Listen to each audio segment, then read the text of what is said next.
नमस्कार दोस्तों, officers track में आपका स्वागत है। आज हम लोग पॉलिटी देखेंगे मंजेश सर की। ठीक है,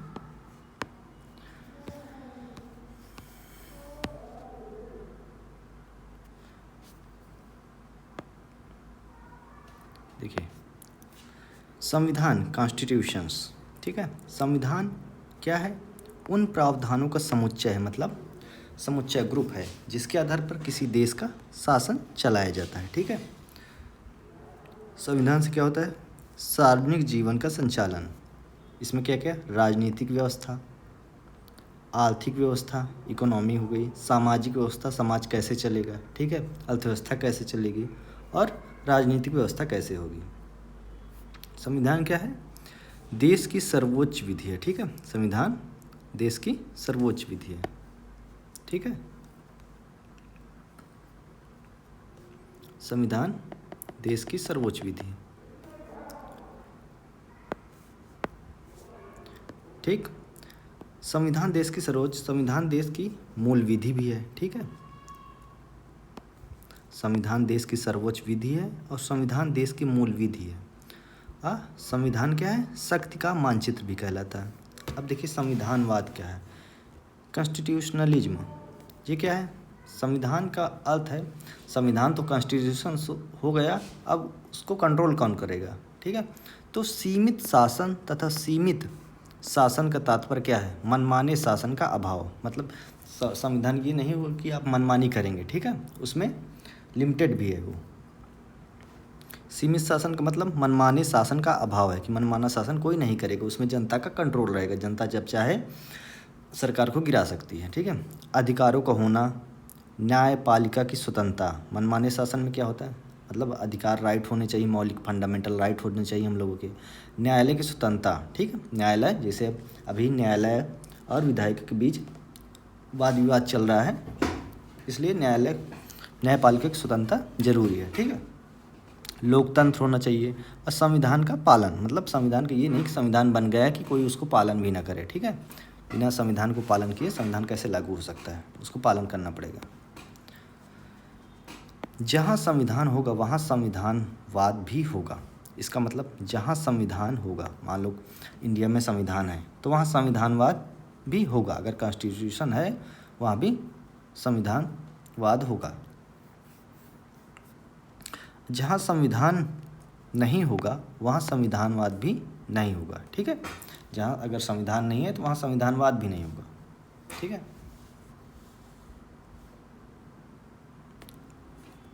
तो इसमें एक मिनट देखिए, ये क्या क्वेश्चन, 3 ऑप्शन दिए हैं। इसमें कह रहा है कि जहाँ संविधान होगा वहाँ संविधानवाद भी होगा, तो क्या पहला कथन सही हो सकता है? ठीक है, तो संविधान कई देशों में है, जैसे पाकिस्तान हो गया, कोई ज़रूरी नहीं कि वहाँ अगर संविधान बना दिया गया कि वहाँ संविधानवाद भी हो। संविधानवाद का मतलब जैसे चाइना है, चाइना में लिमिटेड न्यायपालिका की स्वतंत्रता नहीं है। ठीक है, तो वहाँ संविधानवाद नहीं है। जहाँ संविधान नहीं होगा वहाँ संविधानवाद भी नहीं होगा। नहीं, ज़रूरी नहीं है, संविधान ना हो तब भी संविधानवाद हो सकता है, मतलब लिमिटेड शासन हो सकता है, ये भी गलत है। सामान्यतः जहाँ संविधान होगा वहाँ संविधानवाद भी होगा।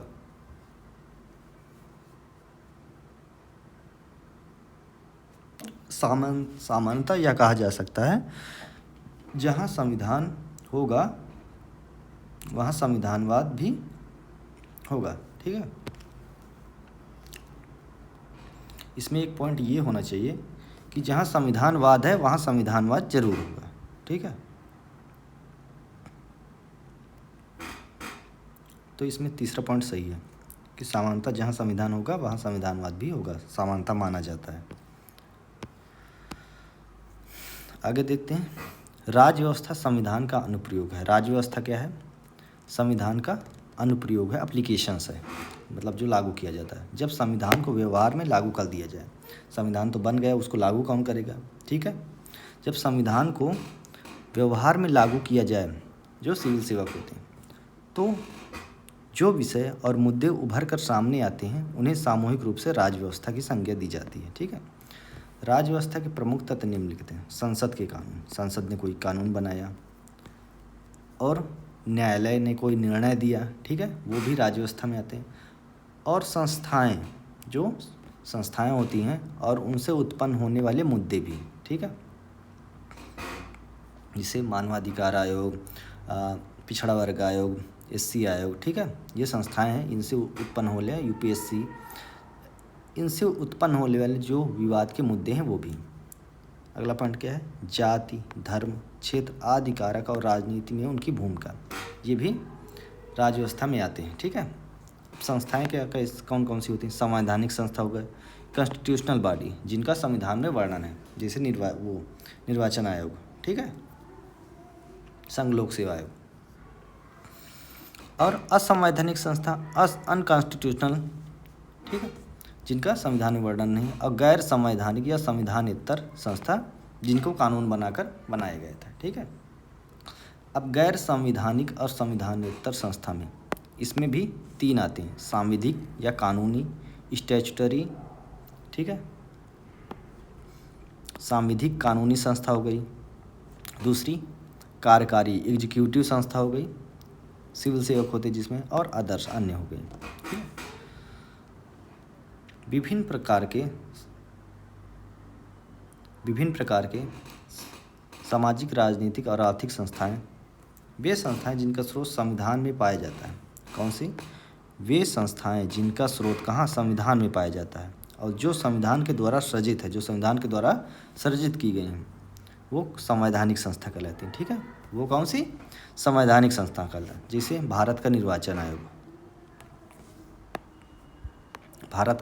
आयोग, किसमें? आर्टिकल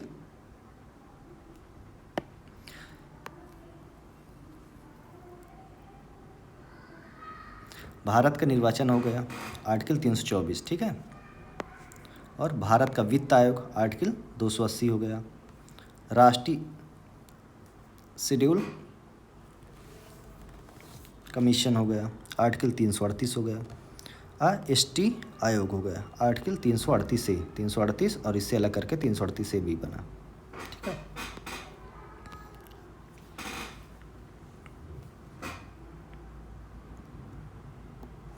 वे संस्थाएं जो संविधान विरोधी हैं असंवैधानिक संस्था कहलाती हैं।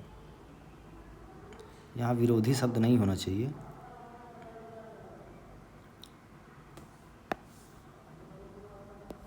ठीक है।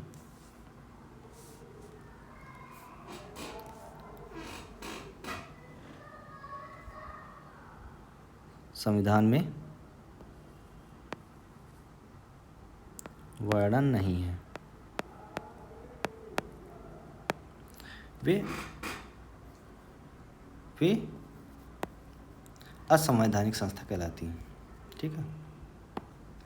वे संस्थाएं जो संविधान के द्वारा सृजित नहीं है लेकिन संविधान के आदर्शों को पूरा करती हैं। संविधान के द्वारा नहीं सृजित की गई लेकिन उनको पूरा करती हैं, उनके आदर्श जो होते हैं, गैर संवैधानिक संस्था कहलाती हैं, ठीक है। जैसे नीति आयोग हो गया, मानवाधिकार आयोग हो गया, राष्ट्रीय महिला आयोग हो गया, ठीक है। ये 3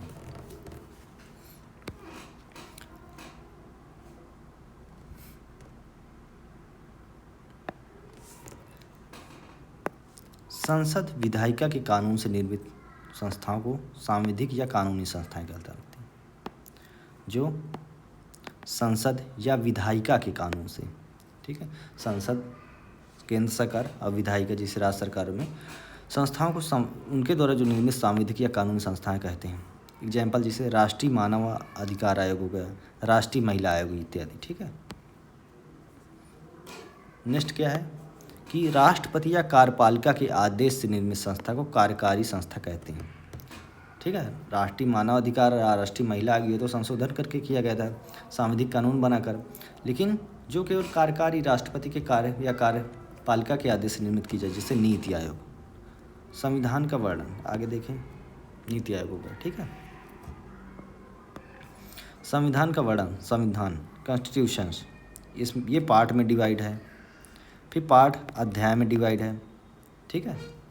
इतना बड़ा संविधान को एक साथ नहीं रखा जा सकता था, इसलिए उनको पार्ट में पहले बांट दिया गया और एक पार्ट में उसी से संबंधित हिस्सों को रख दिया गया, फिर अध्याय में कर दिया गया, ठीक है। अब अध्याय को फिर अनुच्छेद में बांट दिया गया, अनुच्छेद को क्लाज में और क्लाज को सब क्लाज में, ठीक है। अनुसूची क्या है? अब संविधान में जैसे कोई अनुच्छेद 1 है तो उसमें उससे संबंधित सब चीज़ नहीं रखी जा सकती, उसी का वर्णन करने के लिए अनुसूची किया गया है। जैसे अनुसूची संविधान के अंत में पाई जाने वाली विषयों की वह सूची है जो संविधान के किसी विशेष प्रावधान की व्याख्या करती है। कोई प्रावधान है उसकी व्याख्या करने का काम करती है। ठीक है। संविधान का परिचय। संविधान के दर्शन में क्या? हमारे संविधान का दर्शन 4 प्रारूपों में पाया जाता है। पहला, प्रस्तावना, मौलिक अधिकार, राज्य के नीति निर्देशक तत्व और मौलिक कर्तव्य। संविधान का दर्शन क्या है? जिसमें 4 हमारे भाग 1, भाग 2, भाग 3 और भाग 4। ठीक है। भाग 1 2 नहीं है, नागरिकता नहीं है। भाग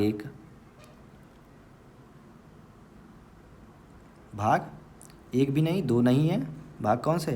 प्रस्तावना है और मौलिक अधिकार भाग 3 है और भाग 4। ठीक है। और 4 का ए मौलिक कर्तव्य है। ठीक है। संविधान का गठन मतलब सरकार का गठन।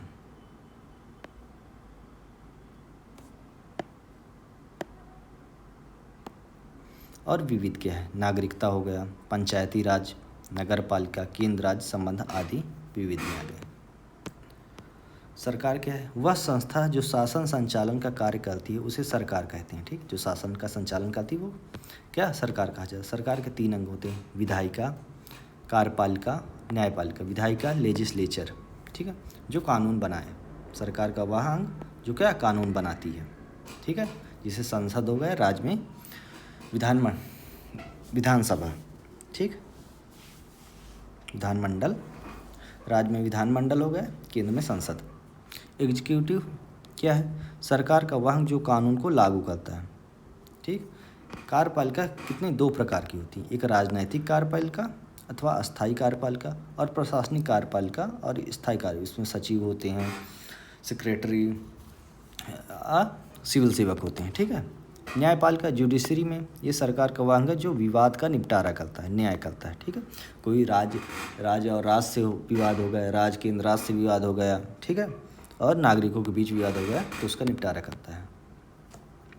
अब राजनीतिक कार्यपालिका में क्या है? जैसे मंत्रिपरिषद, प्रशासनिक कार्यपालिका, मंत्रिपरिषद हो गया राजनीतिक कार्यपालिका। प्रशासनिक कार्यपालिका नौकरशाही, ब्यूरोक्रेट। प्रशासनिक कार्यपालिका को स्थायी कार्यपालिका इसलिए कहते हैं। स्थायी क्यों कहते हैं प्रशासनिक को? क्योंकि ये इनका एक निश्चित कार्यकाल, ये नियुक्त होते हैं। ठीक है। इनका चयन होता है। सरकार का गठन विधायिका से कार्यपालिका, न्यायपालिका तीनों को मिलाकर सरकार का गठन होता है।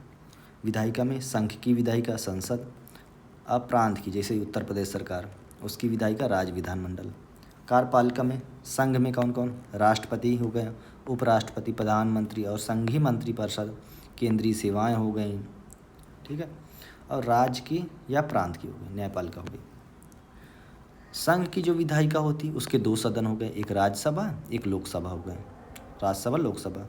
और राज्य या प्रांत की विधानमंडल में विधान परिषद और विधानसभा, इनके बारे में आगे पढ़ेंगे। ठीक है। राज्य में हो गए 2 चीज़। कार्यपालिका क्या? एक संघ की हो गई, एक राज्य या संघ में कौन कौन से हो गए? राष्ट्रपति, उपराष्ट्रपति, प्रधानमंत्री, संघीय मंत्रिपरिषद, केंद्रीय सेवाएं। राज्य या प्रांत में राज्यपाल, मुख्यमंत्री, प्रांतीय मंत्रिपरिषद, प्रांतीय सेवाएं हो गए, जिसे यूपीपीएससी। न्यायपालिका में क्या है? न्यायपालिका में सुप्रीम कोर्ट सबसे ऊपर, फिर हाई कोर्ट, फिर डिस्ट्रिक्ट कोर्ट। ठीक है। डिस्ट्रिक्ट कोर्ट हो गया। अब टाइप्स ऑफ मेजॉरिटी, बहुमत के प्रकार कौन? साधारण, सिंपल मेजॉरिटी, साधारण बहुमत। साधारण बहुमत किसे कहते हैं? उपस्थित मतदान करने वाले सदस्यों का बहुमत। साधारण बहुमत भारत के संविधान में सर्वाधिक प्रयुक्त होने वाला बहुमत है। ठीक है। सबसे ज़्यादा इस्तेमाल इसी को होता है।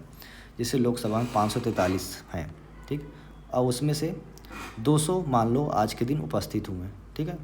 अब मतदान में कितने? 200 में पूरे मतदान नहीं किए, 180 मतदान किए, तो उपस्थित और मतदान टोटल कितने हुए? 180। तो देन इसके बाद क्या है? 180/2 मतलब 91 बहुमत होगा।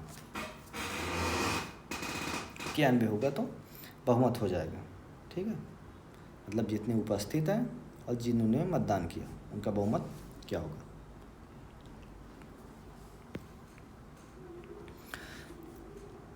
प्रभावी बहुमत या तत्कालीन बहुमत, इफेक्टिव मेजॉरिटी या थिन मेजॉरिटी, दिन मेजॉरिटी। ठीक है, प्रभावी सदस्य या तत्कालीन सदस्य संख्या का बहुमत, प्रभावी सदस्य संख्या मतलब प्रभावी सदस्य उस समय जो सदस्य हैं, तत्कालीन सदस्य कुल सदस्य से माइनस रिक्तियाँ। पहले ही बता रहा है प्रभावी सदस्य या तत्कालीन सदस्य, मतलब अगर 100 सदस्य हैं उस समय कुछ सीटें खाली हैं, कुछ का चुनाव नहीं हुआ, अगर वो सीटें खाली हैं तो उनको माइनस कर देंगे। ठीक है, 543 में मान लो 520 ही हैं, बाकी खाली हैं, तो 520 का बहुमत माना जाएगा। रिक्त का मतलब क्या होगा, कोई सदस्य त्यागपत्र दे दिया और किसी सदस्य की या तो मृत्यु हो गई या किसी सदस्य का निर्वाचन ही रद्द हो गया, 3 चीज़ हो गई। रिक्तियों में त्यागपत्र मान लो 2 हो गई, मृत्यु 2 हो गई, निर्वाचन रद्द, टोटल 3 2 6, 3 2 5 2 7। तो 543 से मान लो 7 माइनस कर दिया तो 536, इसका बहुमत कर दो 269 बहुमत पारित, 268 होगा, एक मिला के 269 हो गया। ठीक है, तो प्रभावी सदस्य बहुमत हो गया। अब प्रभावी बहुमत का प्रयोग कहाँ होगा। प्रभावी बहुमत का प्रयोग हमारे संविधान में 8 जगह या स्थान पर हुआ है। लोकसभा के अध्यक्ष या उपाध्यक्ष, राज्यसभा के सभापति या उपसभापति, इनको हटाने के लिए है। ठीक, लोकसभा के अध्यक्ष उपाध्यक्ष, राज्यसभा के सभापति उपसभापति, और विधानसभा के अध्यक्ष या उपाध्यक्ष और विधान परिषद के सभापति उपसभापति। इन 4 जगहों के अध्यक्ष उपाध्यक्ष और सभापति उपसभापति को हटाने के लिए इसका प्रयोग किया जाता है। इन 8 पदाधिकारी को हटाने के लिए प्रभावी बहुमत का प्रयोग किया जाता है। पूर्ण बहुमत क्या है, एब्सोल्यूट मेजॉरिटी, कुल सदस्य संख्या का बहुमत, मतलब टोटल संख्या उनका। लोकसभा कुल सदस्य संख्या जैसे 543 है, कुल सदस्य संख्या 50%, 543/2 271.5, तो मतलब 272 बहुमत पारित हो गया। ये एब्सोल्यूट मेजॉरिटी मतलब एब्सोल्यूट है। अब विशेष बहुमत, स्पेशल मेजॉरिटी आ गई। 2/3 बहुमत को विशेष बहुमत कहते हैं। विशेष बहुमत ये भी 3 प्रकार के होते हैं। ठीक है, विशेष बहुमत कितने प्रकार के होते हैं, 3 प्रकार के। पहले प्रकार का विशेष बहुमत क्या होता है, उपस्थित और मतदान करने वाले सदस्यों का 2/3 बहुमत, जिसे साधारण बहुमत देखे थे उस तरह इसके 2/3 हो जाएगा। जैसे लोकसभा कुल सदस्य संख्या 543, उपस्थित हैं 200 और उपस्थित और मतदान सदस्य 180, इनका 2/3 कर दो, 180 के 2/3 120 बहुमत पारित होगा। यदि उपस्थित और मतदान कितने हैं, 179 हैं, अभी तो 180 थे। ठीक है, मान लो 179, तो अब यदि उपस्थित और मतदान सदस्य कितने 179 हैं, तो 179 2/3 119.3, 119 बहुमत तब भी पारित हो जाएगा। ठीक है, 119 से।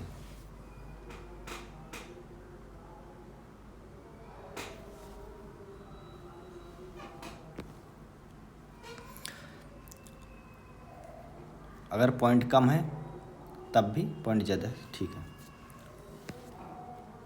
इसका प्रयोग भारत के संविधान में 2 आर्टिकल में किया गया, आर्टिकल 249 और आर्टिकल 312। ठीक है, इसका प्रयोग कहाँ हुआ,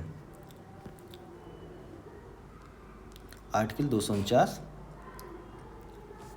ठीक है, राज्यों के संबंध में केंद्र की कानून बनाने की शक्ति, और आर्टिकल 312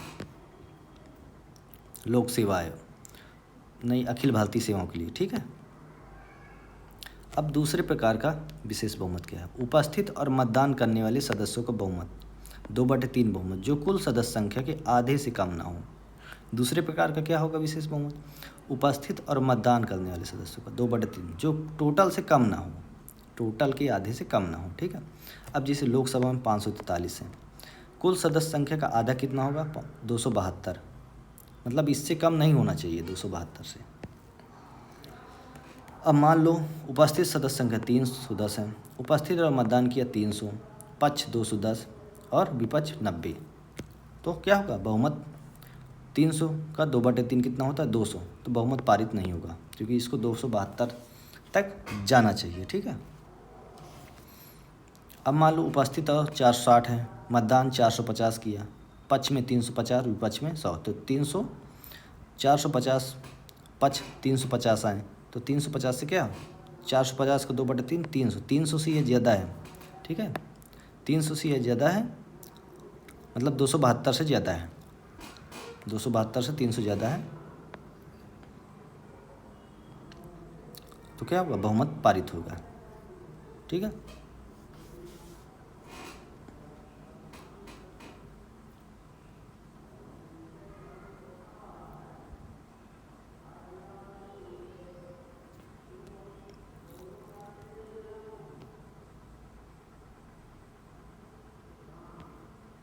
ठीक है, तो 272 से ज़्यादा होना चाहिए। इसमें 200 आया था, इसमें क्या 200 आया था जो 272 से कम था। ठीक है,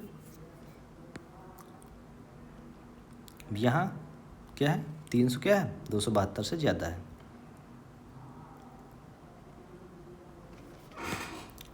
इसका प्रयोग कहाँ हुआ? इसका प्रयोग भारत के संविधान में सुप्रीम कोर्ट के जज हो गए, हाई कोर्ट के जज हो गए, मुख्य निर्वाचन आयुक्त, CAG को, कंट्रोलर एंड ऑडिटर जनरल, है ना, कि किया जाता था। संविधान में संशोधन के लिए भी इसी बहुमत का प्रयोग किया जाता है। संविधान में संशोधन है तो इसी बहुमत का प्रयोग होगा। अब तीसरे प्रकार का विशेष बहुमत क्या है? कुल सदस्य संख्या का 2/3, ये तो सेम रहेगा। ठीक है, इस 543 इनका 2/3, तो 362 बहुमत पारित कुल सदस्य संख्या का। इसका प्रयोग भारत के संविधान में आर्टिकल 61 किया गया, अर्थात राष्ट्रपति पर जब महाभियोग लगाया जाएगा तब इसका प्रयोग होगा, टोटल का 2/3। आगे देते हैं, कोरम या गणपूर्ति क्या है? कोरम या गणपूर्ति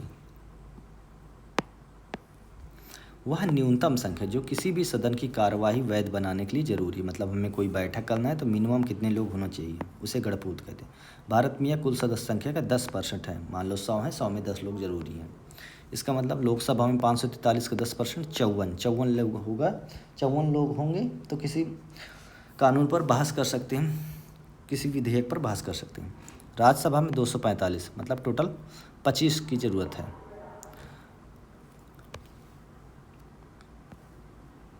विधेयक क्या है? बिल और अधिनियम, एक्ट। प्रस्तावित कानून को विधेयक कहते हैं। जो प्रस्ताव किया जाता है प्रस्तावित कानून को, उसे विधेयक कहते हैं। ठीक है, जैसे एक देश एक चुनाव, जब विधेयक दोनों सदनों से पारित हो जाता है और उसे राष्ट्रपति की सहमति प्राप्त हो जाती है तो उसे अधिनियम, एक्ट कहते हैं। ठीक है, पहले विधेयक बिल कहेंगे जब उसको लाया जाएगा सभा में, और बाद में जब पारित हो जाएगा तो उसे एक्ट कहने लगेंगे। तो क्लास कैसी लगी आप लोग कमेंट करिए, चैनल को लाइक एंड सब्सक्राइब करें। धन्यवाद।